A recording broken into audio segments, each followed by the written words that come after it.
नमस्कार दोस्तों, मुझे लगता है कि कई लोगों ने इस तरह की आइसक्रीम स्निकर कोशिश की है। आज हम इसे पकाएंगे केवल एक विशाल आकार में। लेकिन पहले ओरिजिनल को ट्राई करते हैं। इसे खोलते हैं। बाहर से ये सिर्फ चॉकलेट बार जैसे दिखता है। चलो अंदर देखते हैं। तो पहली परत मिल्क चॉकलेट की है, फिर कैरेमल के साथ मूंगफली की एक परत और आखिरी परत कोको और मूंगफली के साथ है। आइए इसका स्वाद लेते हैं। ये सिर्फ भयानक चीज है। आइए आइसक्रीम को पकाना शुरू करते हैं। मिल्क पाउडर का उपयोग अक्सर कारखानों में किया जाता है, तो हम भी ऐसा ही करेंगे। इसे इकट्ठा करते हैं।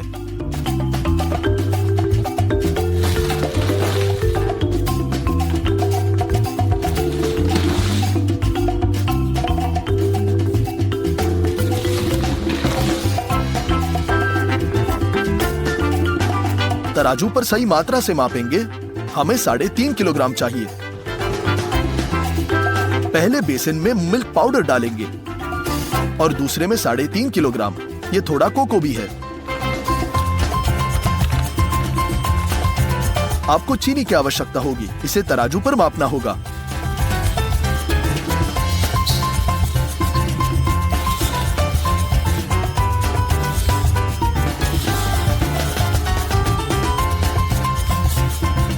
हमें ढेर सारा 4 किलोग्राम मिलना चाहिए। पहले बेसन में डालेंगे, फिर चीनी की समान मात्रा को मापकर दूसरे में डाल देंगे। लेकिन अब हमें बहुत सारे पानी की आवश्यकता है, पूरे 70 लीटर। मिश्रण करना आसान बनाने के लिए पहले सभी पानी का आधा हिस्सा डालेंगे।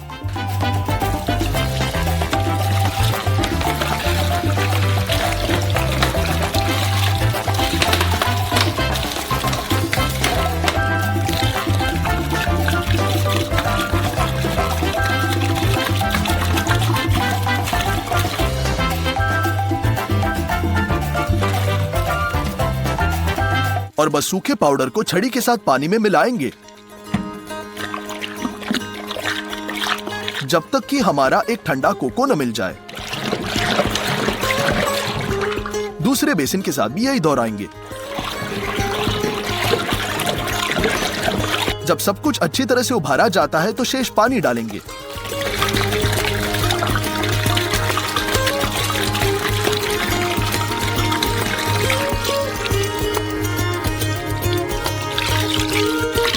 मिश्रण की फैट सामग्री बढ़ाने के लिए 33% क्रीम जोड़ेंगे।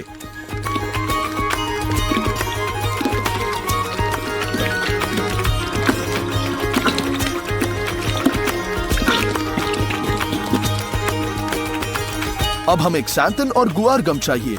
वे एक अच्छी आइसक्रीम पाने के लिए मिश्रण में अधिक गाढ़ा बनाएंगे। हम प्रत्येक पाउडर के 115 ग्राम को मापते हैं।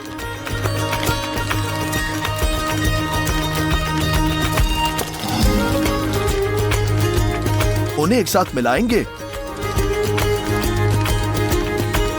और धीरे धीरे मिश्रण में डालेंगे। उसी समय मिक्सर के साथ मिक्स करेंगे।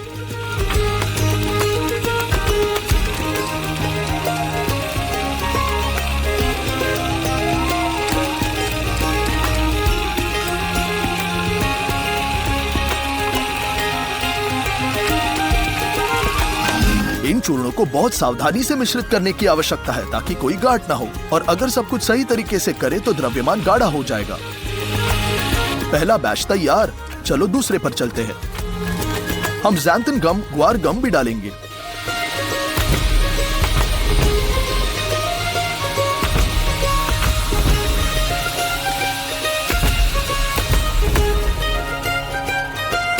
सरगर्मी के 20 मिनट और द्रव्यमान मोटा हो गया। यह आइसक्रीम को फ्रीजर में रखने का समय है।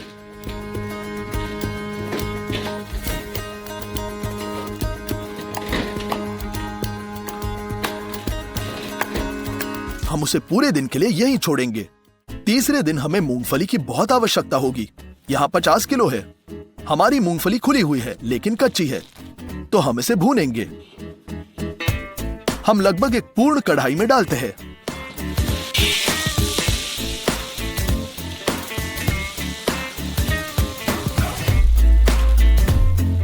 और गैस चालू करेंगे।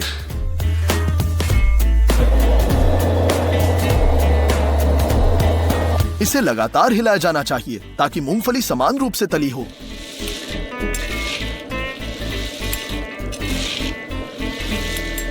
30 मिनट भुनने के बाद ये बहुत स्वादिष्ट गंध करने लगेगा। कुछ फलियों तक यहाँ तक कि मिक्स भी हो जाएगा, इसलिए मूंगफली का पहला बैच निश्चित रूप से तैयार। सॉस पैन में डालते हैं।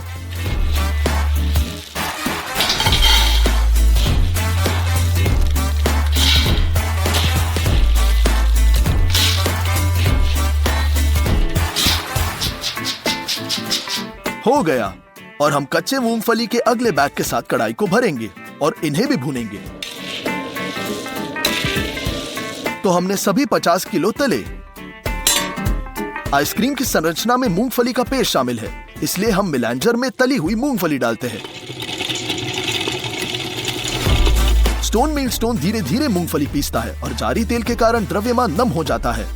हम और जोड़ेंगे।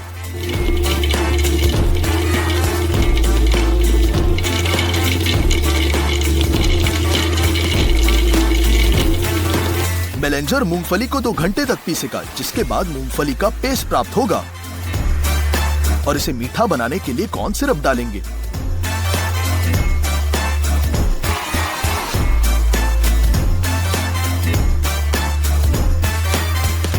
और 1 कटोरे में पूरी तरह से चिकनी मूंगफली का पेस्ट डालेंगे।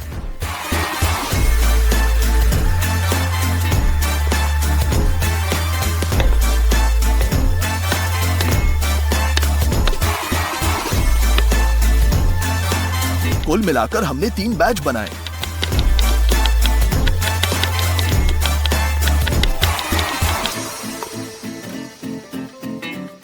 कटोरा पूरी तरह से भर चुका है। हम अपनी आइसक्रीम पर जाते हैं और हम देखते हैं कि पूरे दिन के लिए मुश्किल से पकड़ा गया है। प्रत्येक बेसिन में मूंगफली का आधा पेस्ट डालेंगे।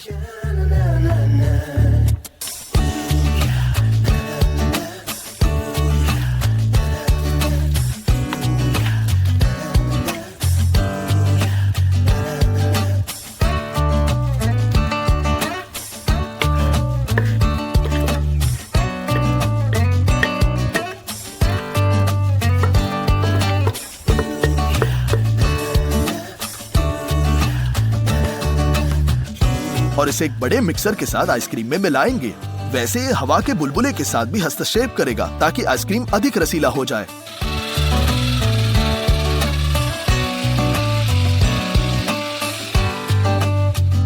हम इसे जमने के लिए छोड़ देंगे। इस बीच हम एक विशाल स्निकर्स आइसक्रीम के लिए मोल्ड तैयार करेंगे।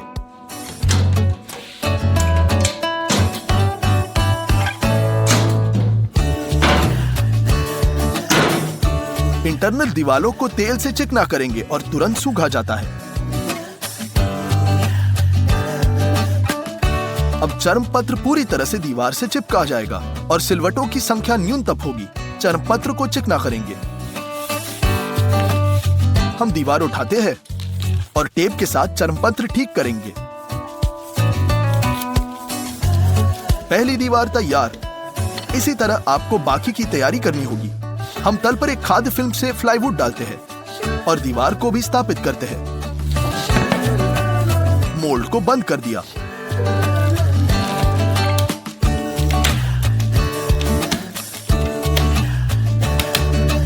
हो गया। ये मिल्क चॉकलेट के पहले बैच को पिघलाने का समय है, अर्थात 10 किलो। समय समय पर हम हिलाते रहेंगे ताकि चॉकलेट समान रूप से पिघले।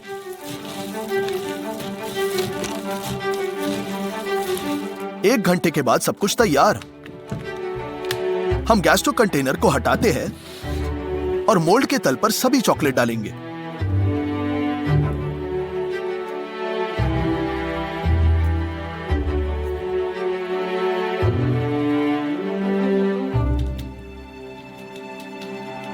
दीवारों से अवशेषों को परिमार्जन करना ना भूले। कम से कम 1 किलोग्राम चॉकलेट।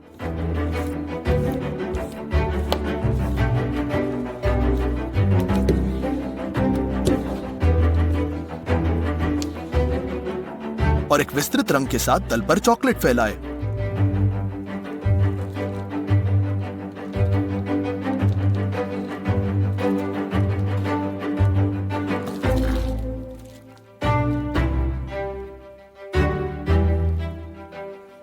अगले दिन चॉकलेट जम गई और हमारी आइसक्रीम भी। इसके लिए हमें हवा के बुलबुलों को मिलाने के लिए आखिरी बार मिलाना होगा।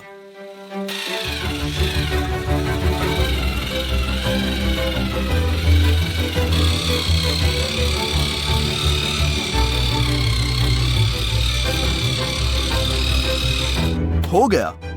जबकि फॉर्म अभी भी खाली है, हल्का है, हम इसे फ्रीजर में डालेंगे।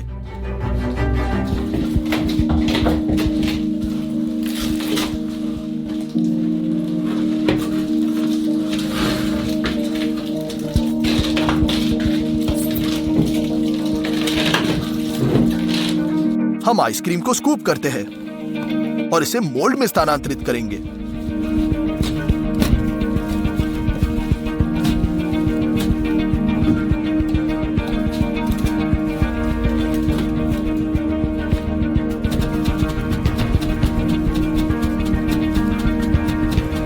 आइसक्रीम की परत को सावधानी से स्प्रेड करें और फ्रीजर को बंद करें।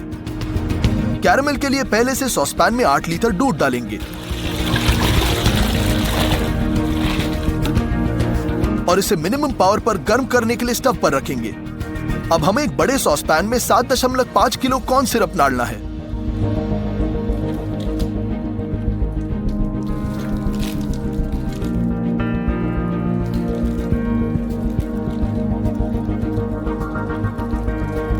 हम बर्नर पर पैन सेट करेंगे और 30 किलो चीनी डालते हैं।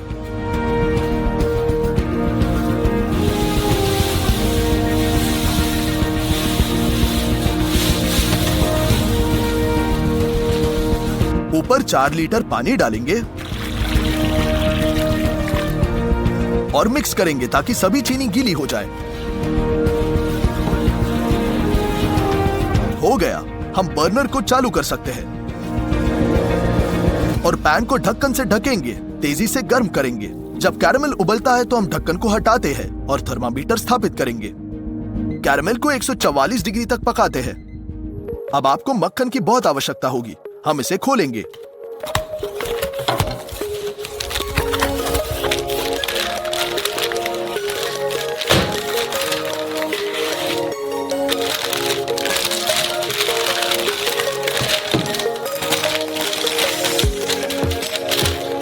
इस ब्लॉक में 5 किलो है और हमें 4200 की जरूरत है, इसलिए हमने अतिरिक्त काट दिया। बाकी को बड़े क्यूब्स में काट दिया।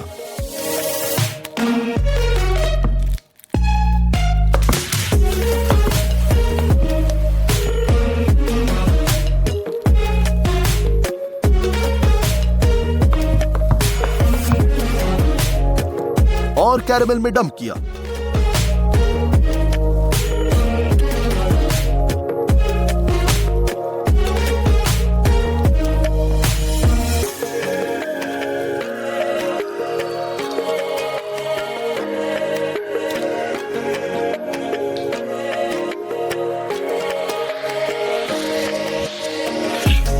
अब इस बटर को कैरेमल के साथ मिलाना होगा।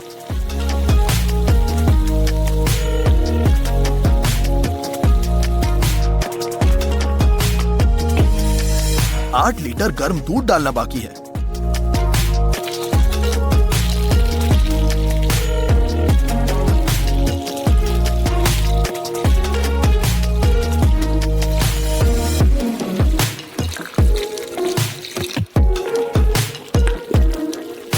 इसे कैरेमल के साथ मिलाएं।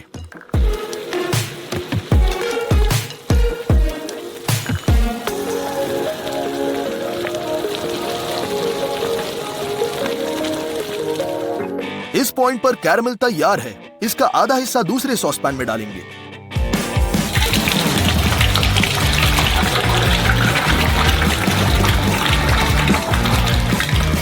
और सभी भुनी मूंगफली को ढक देंगे।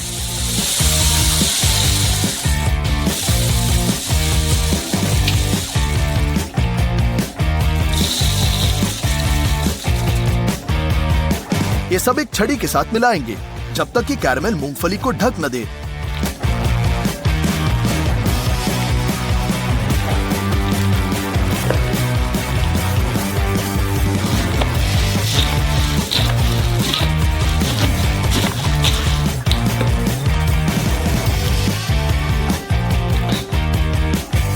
हो गया। हम फ्रीजर में जाते हैं और बस इस द्रव्यमान को अपने हाथों से मोल्ड में डालेंगे।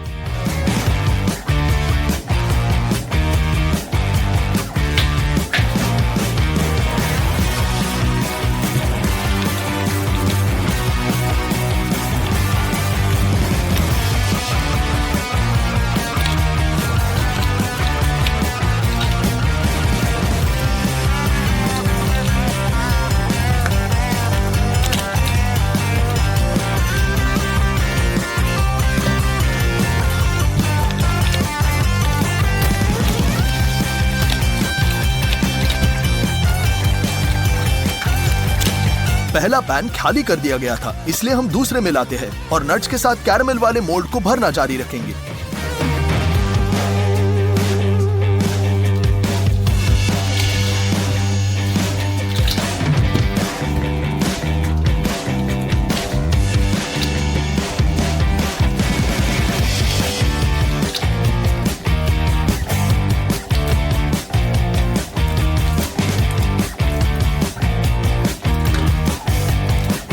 कैरमल को सावधानी से स्प्रेड करें।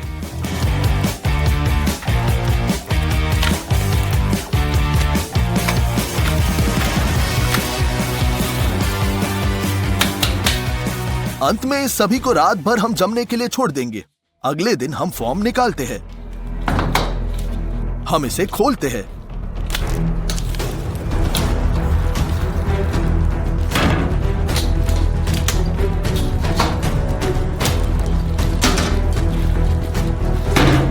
हमें अब लकड़ी की दीवारों की आवश्यकता नहीं है, इसलिए हम उन्हें हटा देंगे।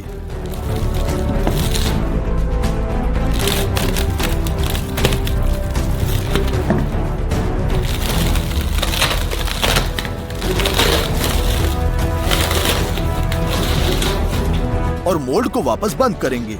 मिल्क चॉकलेट को मार्माइट में डालेंगे।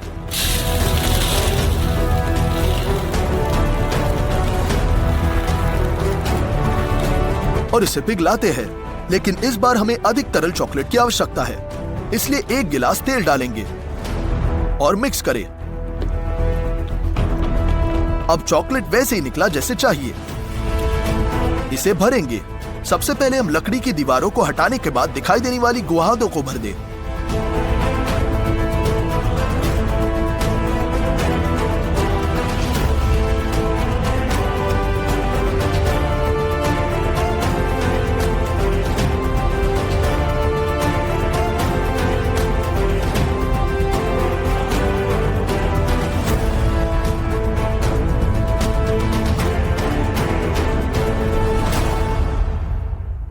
चॉकलेट का एक और हिस्सा पिघलाएंगे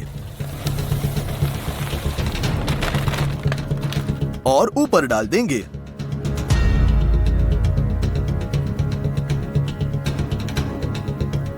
जमने की प्रतीक्षा में पूरी सतह पर स्प्रेड करेंगे।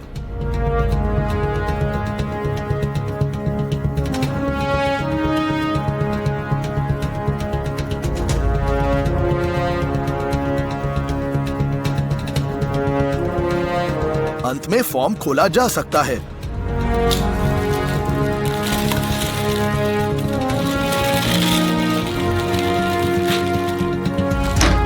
ये विशालकाय स्निकर्स आइसक्रीम तैयार है। वास्तव में ये सबसे भारी पकवानों में से है जिसे हमने कभी पकाया है। इसका वजन 200 किलोग्राम है और इसे तैयार करने में पूरे 5 दिन लगे। आइए इसे खोलेंगे और अंदर देखते हैं।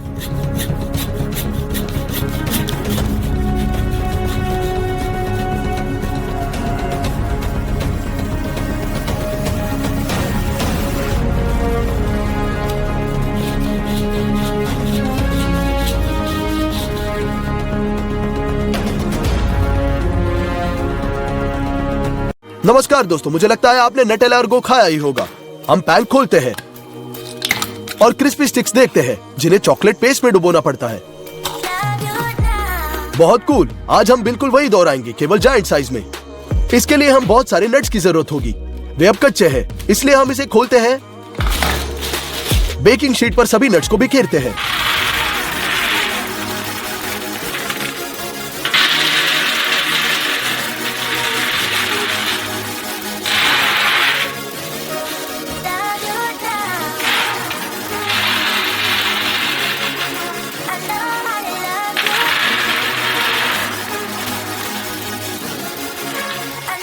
फिर हम इसे ओवन में भेजते हैं।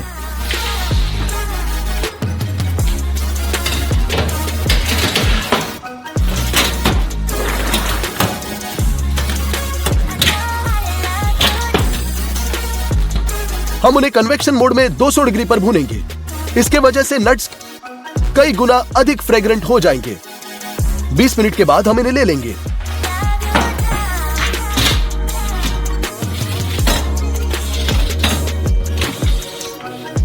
कभी कभी हेजलनट शेल कड़वा होता है, लेकिन मैंने ट्राई किया। इस नट्स के साथ सब कुछ ठीक है। छीलना व्यर्थ है।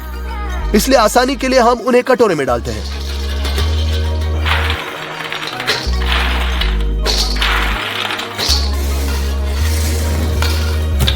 नुटेला को चीनी, मिल्क चॉकलेट, कोको और नमक, हम 800 ग्राम नट्स इकट्ठा करते हैं और उन्हें ब्लेंडर में डालेंगे। मिल्क चॉकलेट के 4 बड़े चम्मच, चीनी की समान मात्रा, कोको के 2 बड़े चम्मच और बैलेंस के लिए नमक। सब ढक्कन के साथ सब कुछ कवर करते हैं। हमने पूरे मिक्सर को 40 मिनट तक मिक्स किया जब तक ये पेस्ट में बदल न जाए। अब हम इसे कस्टम मेड कंटेनर में डालते हैं।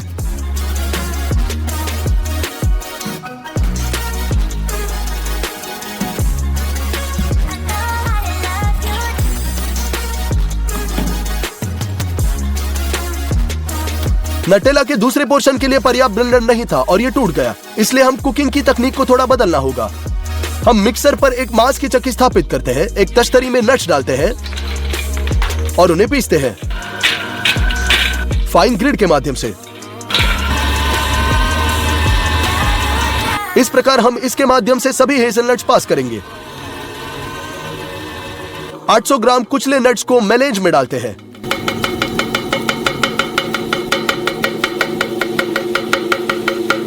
इसमें चीनी,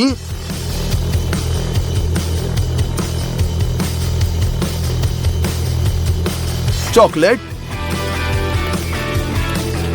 और नमक शामिल करते हैं। क्या हम आधे घंटे तक इंतजार करते हैं जब तक कि वे पेस्ट में न पीस लें। हम नुटेला को मोल्ड में रखेंगे और अगले हिस्से को लोड करते हैं।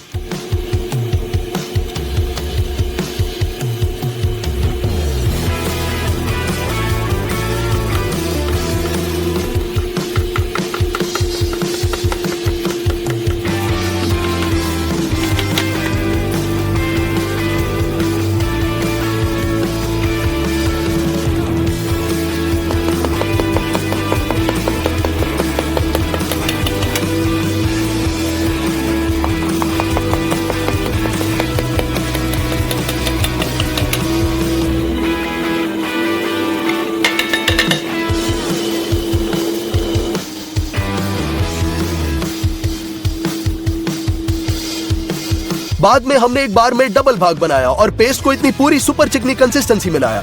हमने पूरे दिन नुटेला पकाया जब तक कि हम फॉर्म नहीं भरे।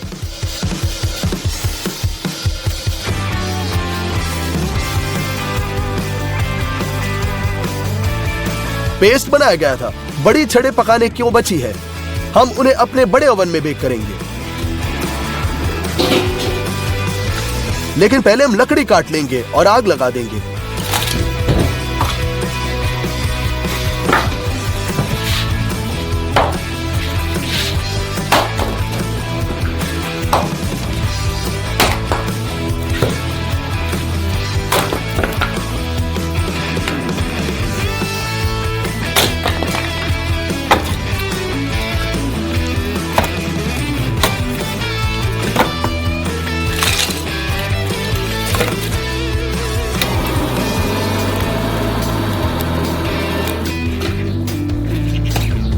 हम जलाऊ लकड़ी को ओवन में धकेलते हैं,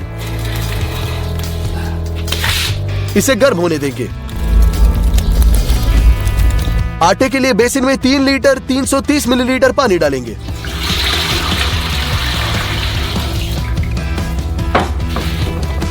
नमक, चीनी डालते हैं और सूखा खमीर काफी है। 1 किलो आटा डालेंगे और एक विस्क के साथ मिलाएंगे जब तक कि आटा स्मूथ न हो जाए। हम खमीर के काम करने के लिए आधे घंटे इंतजार करेंगे और 4 किलो आटा जोड़ते हैं। स्पैचुला के साथ आटा गूंद देंगे।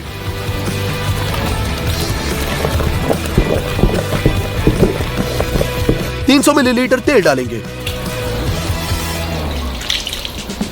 और इसे अपने हाथों से गूंद लेंगे।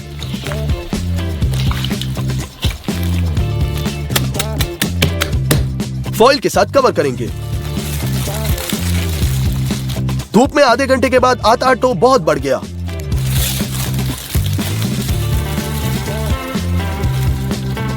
हम थोड़ा कम करते हैं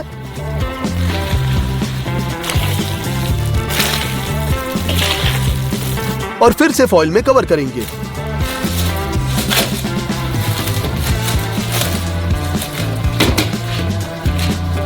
जलाऊ लकड़ी फेंकना न भूले ताकि स्टोव गर्म होता रहे। आटा तैयार है।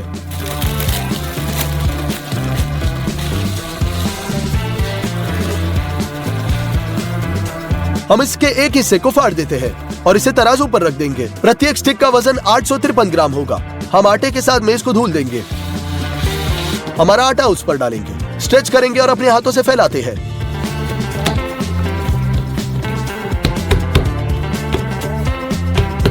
हम इसे चालू करते हैं और इसे तब तक चुटकी लेते हैं जब तक कि इतनी लंबी छड़ी नहीं बनती।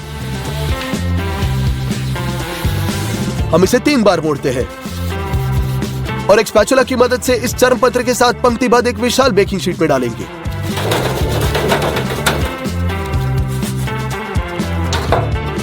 आटे को उसके पिछले रूप से लौटाते हैं। चर्म पत्र की एक तह बनाते हैं और इसे तौलिए के साथ सहारा देते हैं। इस प्रकार हम आटे के 5 स्ट्रिप्स बनाते हैं।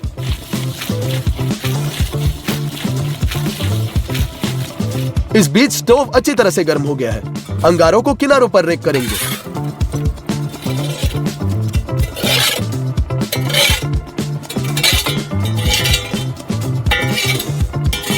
स्टव के अंदर हीट बढ़ाने की जरूरत है, इसलिए हम गुब्बारे को पानी से भरते हैं।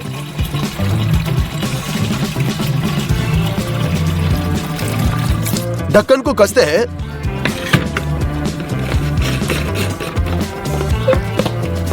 और हवा को पंप करते हैं, दबाव बनाते हैं।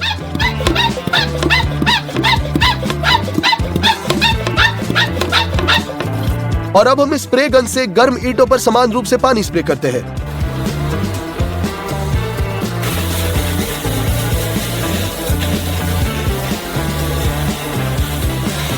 आटे की स्टिक्स पहले से ही बढ़ चुकी है, उन्हें बेकिंग शीट पर फैलाना होगा। हम इसे अपने हाथों से थोड़ा ट्रिम करते हैं और ओवन में धकेलते हैं।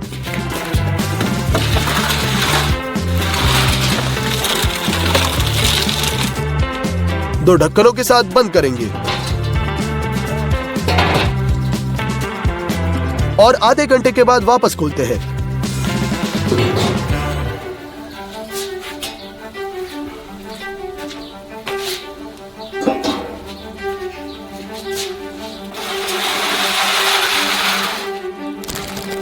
विशाल स्टिक्स का पहला बैच जहां न्यूटेला तैयार है।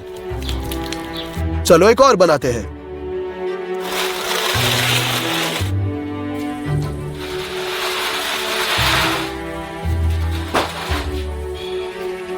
मेरी राय में दूसरा और भी सुंदर निकला।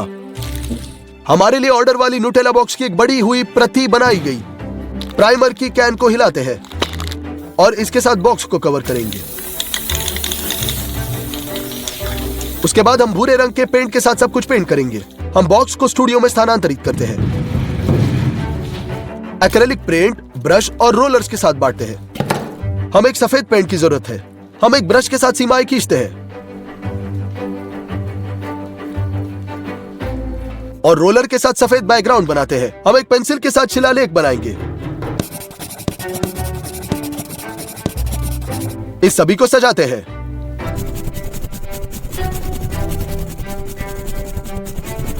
हो गया। हम अपने न्यूटेला मोल्ड को बॉक्स में डालते हैं।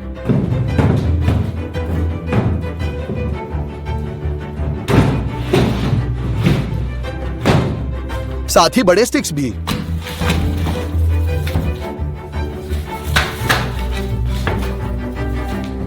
मेरी राय में बहुत अच्छा निकला।